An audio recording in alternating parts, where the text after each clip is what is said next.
All right, what's going on, everybody? As everyone knows who follows the sport of boxing, everyone's familiar with the lawsuit that Terence Crawford filed against Bob Arum and Top Rank, claiming racism. And Eric and I talked about this yesterday. We did a video on this yesterday. And I have to say, after thinking about it, and shout out to Papoose, who is a regular listener, and him and I go at it sometimes, and I call him a contrarian a lot, but and we disagree on a lot of things. But he actually made some good points yesterday, and I'm big enough to admit when I'm wrong, and I think I'm wrong here. I said that this could be a problem for Crawford in the future, but after hearing what Papoose had to say, uh, I'm changing my mind here. Uh, he made a good point about Crawford being affiliated with MTK Global, who is a powerhouse uh, in the UK and somewhat globally as well. They may not be the biggest management team as far as boxing goes in America, but there are some American fighters, Terence Crawford being one of them, that is affiliated with MTK Global, and they hold a lot of weight in the boxing business. So, because Crawford and Taylor are both affiliated with MTK Global, uh, if Josh Taylor does get past Jack Catterall in February, it is very, very likely that they could do this fight in the summertime, right? It's very likely. And it doesn't have to be with Bob Arum's involvement. Obviously, because Josh Taylor does have that contract with Arum, I'm assuming he would have to pay him something because he does have a contract with him. But I think Bob Arum would step aside here and allow maybe a promotional company like Boxer, who works with MTK very closely, right? And the fight could be in the UK, which I think would be a blockbuster. I think the UK fans would definitely get behind this fight. I remember doing a live fight cast for Josh Taylor versus Regis Prograis, and there was a lot of strong fan interaction during that video. I'm a small channel, but I got some pretty good numbers and got a lot of fan interaction for that specific video for that fight. So Josh Taylor definitely has a following in the UK. And I think Terence Crawford versus him would be a mega fight over in the UK. I think they could sell out a stadium. They could put it on Sky pay-per-view. And I think definitely, in my opinion, I can't say definitely, but definitely in my opinion, I think it would do much better numbers than Crawford has been doing in the United States. So I definitely think that that could be the route for Crawford to go. And not only that, I said by what Crawford was doing with this lawsuit, whether or not you agree with the lawsuit or not, he has his reasons for filing it. I don't know what the end result is. I'm pretty skeptical about him winning this lawsuit. I'm not really thinking he's going to win this lawsuit against Arum and Top Rank. I think it's going to be hard to prove this, but who knows? Like I said before, I'm not a lawyer, but I just think that given the circumstances here and what I know, based on what I've heard and seen, in my opinion, I just think he's going to have a hard time winning this lawsuit. But again, that's my opinion. I'm not here to take sides. I'm not here to defend Bob Arum. I'm not here to attack Terence Crawford. But yesterday, I thought that this could be a bad move for Crawford moving forward because other promoters would look at this. But who knows? Maybe, as Eric had mentioned, maybe MTK. No, Eric didn't say this. I'm sorry. Maestro Boxing, I was talking to him yesterday, and he said, who knows, MTK may have possibly advised him to do this. And maybe MTK said, don't worry about it. We'll take care of you. We'll get you that Taylor fight in the UK. And maybe we can build on that fight and have you be a name in the UK. Who knows? Crawford may start fighting in the UK more regularly, right? He may start fighting in the UK more regularly, and he could possibly become a name and a star over there and not have to really fight as much in the US, because again, those PBC guys, they're not going to fight him. Who knows what Eddie Hearn's going to do with him? Eddie Hearn may get involved too. If he sees that he could make some money with Crawford in the UK, he could be a potential opponent for Conor Benn down the road, right? He could be a potential opponent for David Avanesian, Josh Kelly.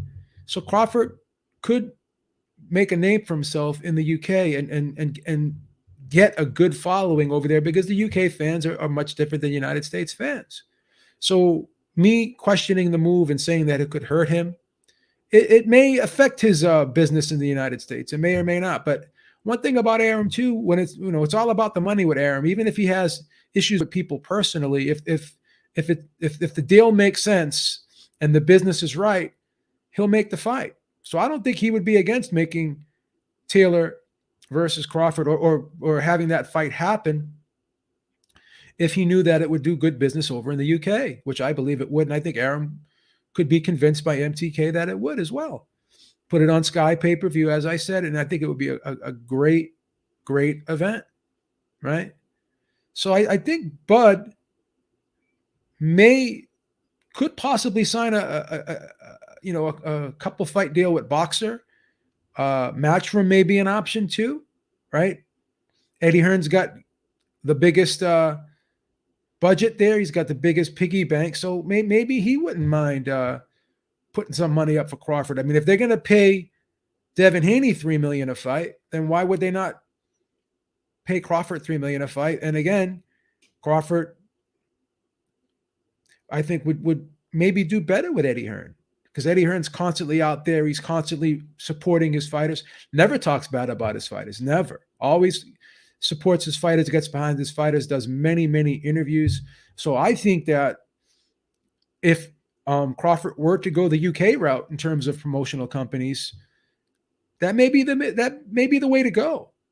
So Papoose, I got to give you credit. You actually did convince me that Crawford does have some choices out there that could be very beneficial to him.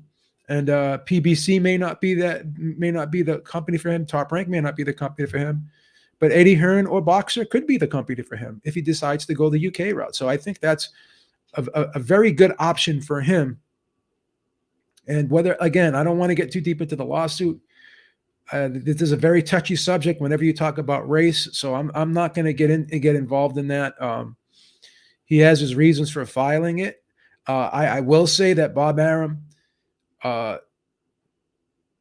didn't do himself any justice by trashing fighters like Guillermo Rigondeaux and talking very negatively about Terence Crawford publicly. I just don't agree with that. I don't think it's professional. You could have issues and whatever, and it could be true. But what benefit does it serve to put that information out there if you're losing money on him? Because now you're making him look even worse to the public. So how does that incentivize people to get behind Terence Crawford if you're diminishing him yourself? I don't think that's a good move. I don't agree with it. I'm just not on board with that, if I'm being honest. I don't think that's a good move. I'm not on board with it. And I have to criticize Bob Arum for doing that, And then, Terence Crawford started clapping back later. He was very loyal to Top Rank. I have to give him credit for that. He may not have been the most vocal guy in the world. He may not be the most charismatic guy personality-wise, but he could fight. I think if he puts himself out there a little more, tries to do more interviews, tries to get out there, maybe do some events, get involved in the community, maybe he can get his name up there. But I feel very confident in saying that the UK people and the fans, which is a definitely different market over there, they appreciate talented boxers over there. And over in the UK, they don't like the loud, loquacious, braggadocious, controversial type fighters. They like guys like Anthony Joshua, the good guys, the quiet guys, the guys who just go out there and train and live the life of a boxer, right? They're not looking for the Adrian Broner, Floyd Mayweather type characters, the Rolly Romeros. They're not looking for that. The Deontay Wilder the outspoken guys. They get behind guys like Frank Bruno and Anthony Joshua, Ricky Hatton, the quiet guys, the humble guys. So Crawford's personality may be a good fit in the UK, and the UK fans could get behind him because of that. And here's another thing to consider. Because Josh Taylor is the unified champion at 140 pounds, and people talk about this misconception out there that just because you're a WBO champion, you could move up to the another weight class and be a guaranteed mandatory for the champion in that higher weight class, which is totally false. You have to be elevated to super champion status to be granted that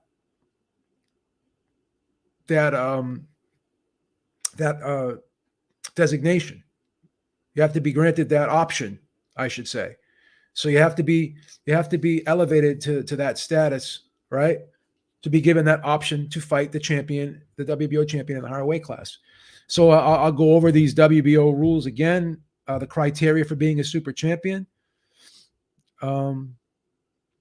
Says it's the policy of the World Boxing Organization to encourage its champions to pursue a recognized status as undisputed world champions and to unify the championships of the four major world sanctioning bodies, WBO, WBA, WBC, and IBF. A world champion who has achieved preeminent status may require and be entitled to additional scheduling flexibility to achieve his place in boxing history. A boxer may be considered for designation for super champion status when he meets the following criteria. It says that boxer previously or presently or previously has or had multiple bout contract with a major television network, HBO, Showtime. These are old Sky or similar broadcast company for multiple years. Well, Crawford was an HBO fighter and has been an ESPN fighter for multiple years. So he checks that box. The boxer has successfully defended his title a minimum of 10 times, or had 10 successful defenses and defended his title against opponents of high recognition, high skills, has substantially met other standards set forth. Well, Sean Porter, you could put as a high level opponent, so that's another check in the box. I mean, I'm Josh Taylor fought. I'm talking about Josh Taylor. Excuse me. So Josh Taylor fought Jose Ramirez, and he's fought Prograis, and so he's got some marquee names. Josh Taylor also has had been on big networks and had deals with people over in the UK. So that would be taken into account. And also, if you have unified, that's a strong feather in your cap too, that they will elevate you to super champion, right? So because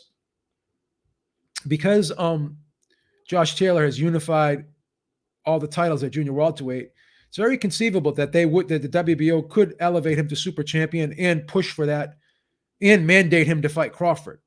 So he ticks a lot of the boxes. He has the level of opposition. I don't think he has the 10 title defenses, but he's been on Sky, right? So he's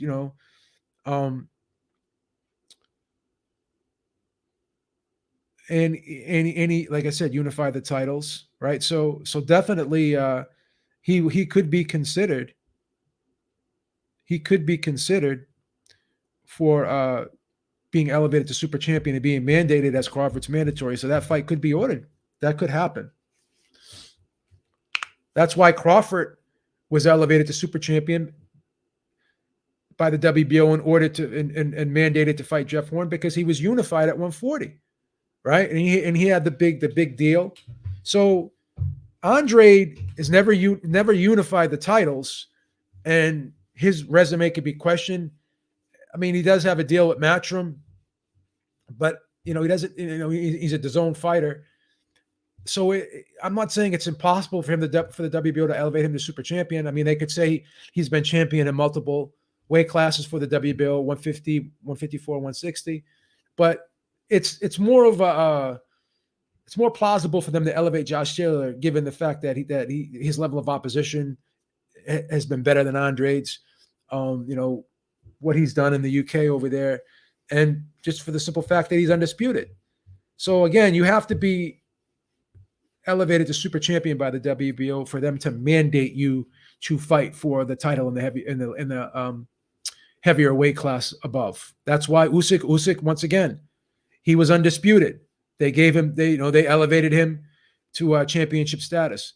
Canelo was elevated to championship status, uh, super champion status as well when he beat Kovalev, because obviously Canelo's his resume and his status, they elevated him to super champion, right? So, like I said, he could become Crawford's mandatory if they decide to elevate him to super champion based off the fact of his resume, based off of the fact, you know, him being on Sky over in the UK, him being big over in the UK, and the fact that he's been undisputed. So you can't just hold the title and then move up, hold the WBO title and then move up and weight, not automatically be the mandatory. You have to be elevated to super championship status, and I think definitely Josh Taylor is a prime candidate for that. Thank you so much, Axiom. He said, "What network or promoter would make Bud versus JT? I hope we don't see Bud out of the ring. I feel like maybe he's going to retire." No, I don't know if you've been listening earlier. I think that that fight would be on Sky pay-per-view over in the UK. And I think given Josh Taylor's following over in the UK, I think that would be a huge fight over there.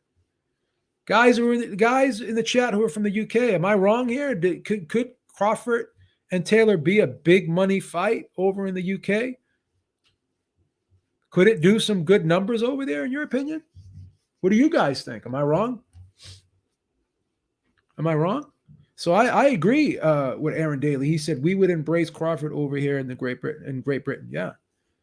So based off of Josh Taylor, his level of opposition, the fact that he's undisputed at 140, I could see the WBO elevating him to super champion and possibly mandating that fight. Right. And then Aaron, I don't think Aaron would cause any obstacles in making that fight, because if the fight made business sense, like I said, but once again, that could put more leverage on the side of both fighters for that fight being made, right? It could be mandated. Josh Taylor decides to move up. He could petition for the WBO based off of his resume and based off the fact that he's undisputed to be elevated to WBO super champion, like Usyk was, right? And like Canelo was, right? Then he could become the mandatory at welterweight, and then the fight would most certainly happen. I think that's going to be the next fight. If again, I'm putting the cart before the horse here. I do think Josh Taylor will beat Jack Catterall. It may be tougher than most people think, but I see him beating Jack Catterall, and Taylor's 5'10". He's a big 140 pounder. I think he'd be very comfortable at 147, given his size. And yeah, I think I think both guys are in good shape. I like I said, I changed my stance on what I said yesterday. I was questioning whether or not this could be a bad move and hurt Terence Crawford moving forward, but I don't think it will. Because when you think about MTK, and maybe that could have been the plan all along. Maybe Crawford's saying to himself, you know what? After he signed with MTK, maybe he said to himself, I'm going to finish out my contract with Top Rank, and then I'm just going to go over and try to fight in the UK and make a name for myself over there. If the United States boxing fans don't appreciate me, then maybe the UK fans will. And I think that's a great strategy. And I think Taylor would be fine at 147. I agree with you, pugilism. I definitely agree with them. So let's do a quick poll in the chat. Do you would Crawford versus Taylor do big pay-per-view numbers in the UK? Yeah, so I'm thinking this could have been the strategy of Terence Crawford to just say to himself, the hell with Top Rank, moving forward, I'm going to try to make a name for myself over in the UK. And that could be the reason why he signed with MTK Global. Same thing with Clarissa Shields. She's got a deal with Sky now, right? Maybe Crawford may get a deal with Sky. You know, Clarissa Shields got a deal with Sky, to my knowledge. Let's take a look at that one now. So maybe she's saying to herself, if the United States fans aren't going to get behind me, you know, she's going to fight Savannah Marshall. It's going to be on Sky. It's going to be that could be a you know, one of the biggest female boxing fights in history. I think the a fight with Katie Taylor and Serrano would be bigger than that, but that could be a close second, right? That could be a close second. So maybe some of these American fighters are saying to themselves, let's go over to the UK. Let's go over to the UK. Let's take a look at Clarissa Shields. Yeah, Clarissa Shields is fighting Emma Corzin December 11th, and it's going to be on the undercard of Chris Eubank versus Leon Williams on December 11th. Right? Not December 11th. I'm sorry. That was supposed to be December 11th. But I forget. I think Leon Williams got something happened to Leon Williams. I think he got injured or something like that. So now it's going to be pushed back to January 29th. I apologize. I read that wrong. So they're going to fight January 29th, and it's going to be on Sky Sports. So maybe Terence Crawford is doing the same, is going to go down the same route. Yeah, Clarissa Shields signs multi-fight deal with Sky Sports and Boxer. So Boxer is the promoter, Sky Sports is the broadcaster. So that maybe that's the route that Crawford's going to go down, right? Maybe MTK is advising him to go that route, right?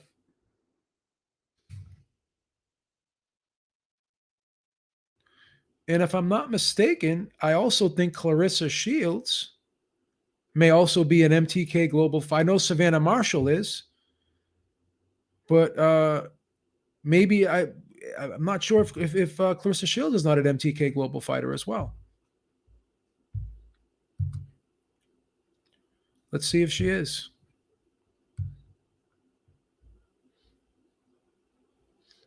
Let's see if she's on the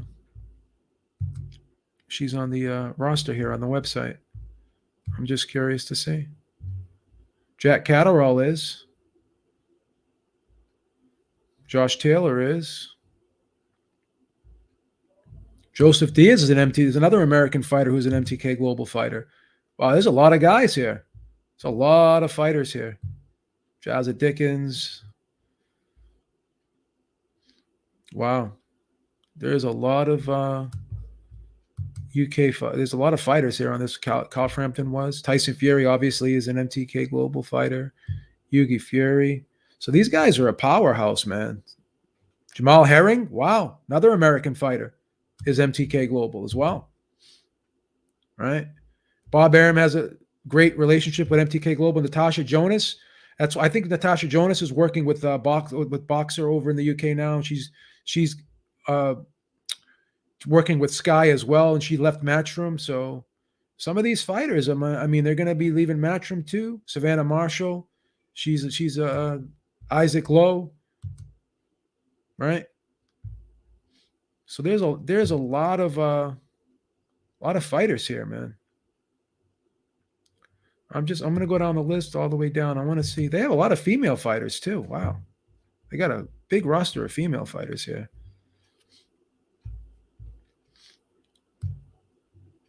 I want to see if Virgil Ortiz is also an MTK Global fighter. I did not know that.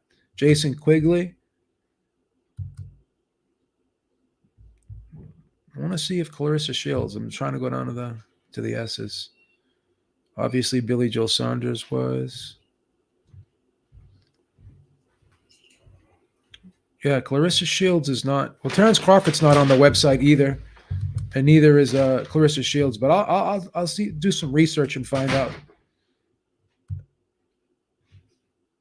Do some research. Josh Taylor's the MTK. Miguel Vasquez. Wow, another Another fighter, surprisingly, is yeah. So we'll see. We'll see, man. We'll see what happens moving forward. We'll see what happens moving forward. I think that like same thing that Clarissa Shields is doing, going over to Sky Sports, um, and signing a promotional contract with Boxer. I have a feeling Terence Crawford's going to do the same thing. So maybe he did not bite the hand that feeds. Maybe he did not commit, a career suicide by filing this lawsuit. I'm sure some people may not like it. There are some people like George Foreman and others coming to the defense of Top Rank and Bob Arum, but it is what it is, man. I think Crawford definitely has a legitimate complaint with Top Rank.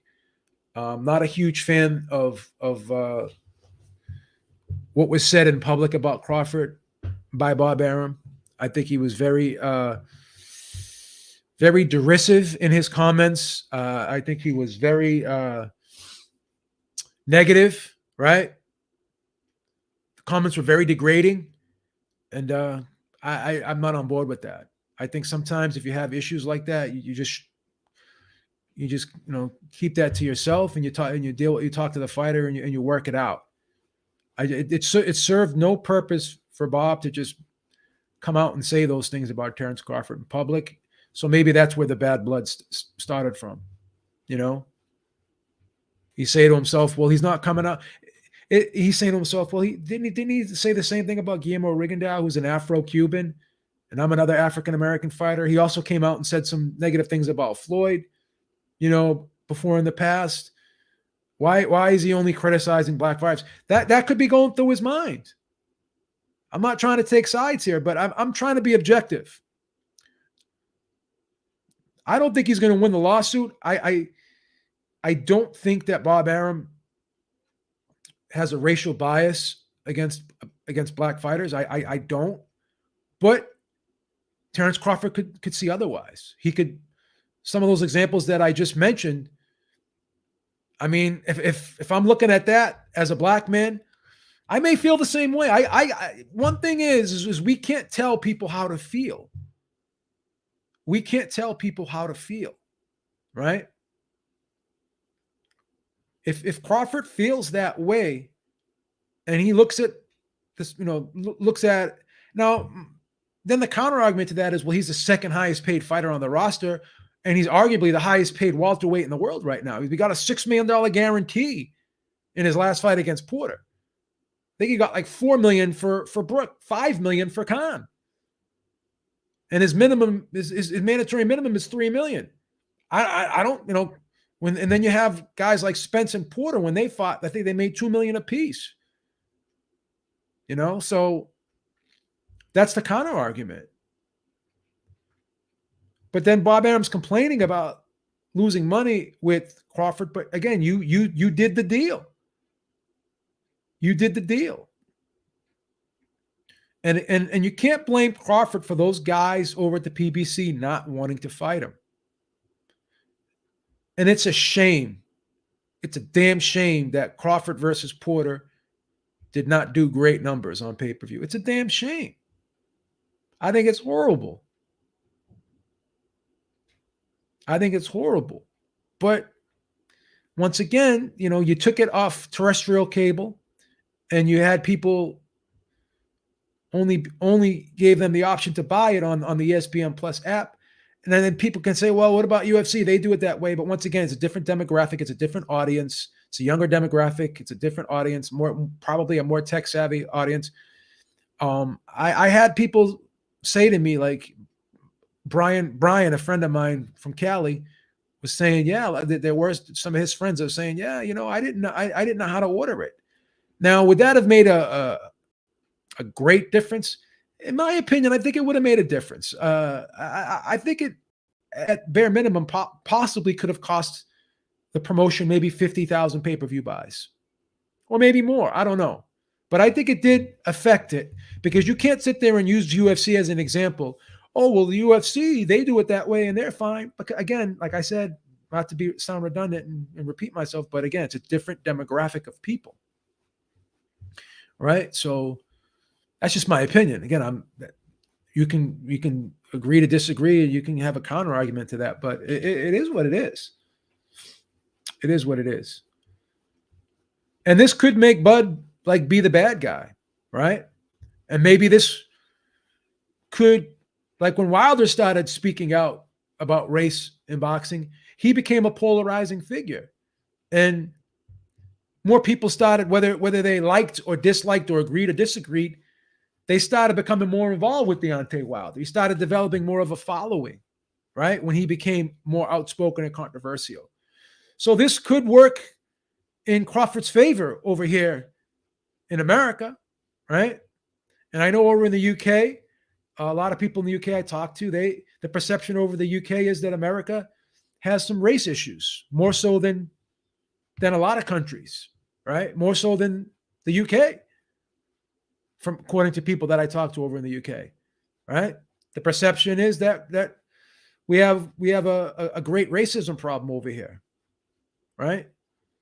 You don't hear too much. I'm not saying that the UK probably doesn't have some racism, but you don't hear of racism too much in the UK as much as you do here in the United States. It's not as much an issue. So maybe that could work in Crawford's favor over in the UK too. That could just add to the perception from the UK fans that, you know, America did him wrong. We're gonna and it can make them want to get behind Terence Crawford even more. So all this, whether we agree with it or not, could work in Crawford's favor if you think about it. So it's good sometimes to listen to other people and be open-minded, because again, I'm not the end-all, be-all, end-all when it comes to boxing opinions here. And there were some people in the chat yesterday that, particularly Papoose, that actually changed my mind. I love to bust that guy's chops, man. He works for the human resources department over at Matchroom Boxing, right?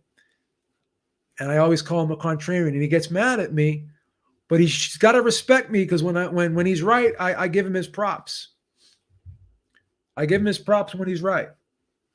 You know, so it is what it is. But let me see what Punchy Smollett's saying. He's saying cap. I don't know. What do you mean that the claims of the racism is cap? I don't know, man.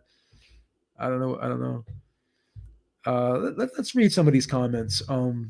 I am Dwayne this time. Bob has done a terrible job promoting Crawford. Racism will be a tough case to prove, but top-ranking ESPN kept him off TV and on the app.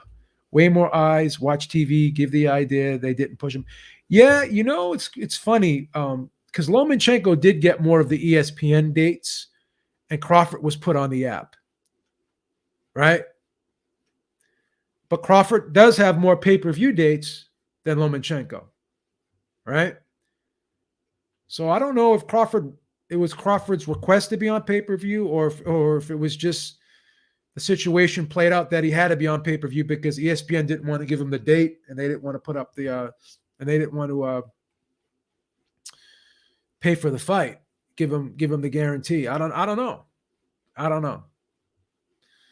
know. But one thing we can say is Crawford. I think Crawford's been on pay-per-view more times than Fury. How many Fury has those 3 pay-per-view dates with Wilder, but in recent years you could argue that Crawford has been on pay-per-view just as much, if not more, than Fury. Right? So it is what it is. But we'll talk about this more on the roundtable tonight. Check out the roundtable at 8 p.m. Eastern time on Maestro Boxing's channel. We'll be doing the roundtable there with myself, D-Style, Maestro R. We'll be talking this is one of the topics we'll be talking about, so it'll be interesting to hear everyone's opinion and perspective on this. But Beeb is out until next time. Thank you so much. Have a great day, and as always, stay safe. And whatever your opinion is, I respect it. I can see both sides of this argument. I'm not sure if there's a racial bias against Crawford, but you can argue that Crawford didn't do 100% right by him. They could have done a better job, in my opinion. I don't know if that was because of race or what. I don't believe it was, but again, I can't tell Terence Crawford how to feel, and I would never try to, right? So he's looking at things from a much different perspective than I am, and I have to give him that respect to at least, understand that. All right. Once again, peace. Beaver's out. Talk to y'all soon. Have a great day, man, and we will see you tonight, 8 p.m. Eastern Time on Maestro Boxing's channel on the Roundtable. Have a good day, everybody.